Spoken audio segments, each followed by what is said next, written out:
हर हर महादेव बाबांनो, चला आता आज पेट्रोल टाकून घेऊ. आज आपण निघालोय मेरुलिंग देवदर्शनाला. आता भुईंज मार्गे आपण चाललेलो आहे. हा पाचवडमध्ये हे व्ह्यू बघून घ्या पाचवडचा.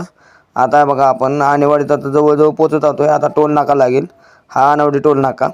इथून आपण आहे ना थेट आपल्याला पुलाखालून जायचं होतं, पण आपण बोलायच्या नादात पुढे आलोय. आता मग युटर्न मारला 1-1.5 किलोमीटरचा आणि थेट आपण माघारी निघालोय. आता पुलाखालून रायगाव सायगाव करत आपण आता थेट मेरुलिंग साईडला निघालोय. हे बघा हे सायगावमध्ये दृश्य, हे सायगावमध्ये छान आहे असं व झाड आहे ती. म्हणजे पुढे जाऊन लेफ्टला पुढे जाऊन गाव कुठलं पुढे हेच गाव आहे. हे गाव संपत आलं. हे गाव कुठलं दुधीचवाडी. रस्ता इकडे जातो, एक रस्ता लेफ्टला जातो. लेफ्टला जा, एकच मिनिट तुमची गाडी पुढे चालली की लगेच राईटला रस्ता जाईल. सोडायचा. Okay, thank you.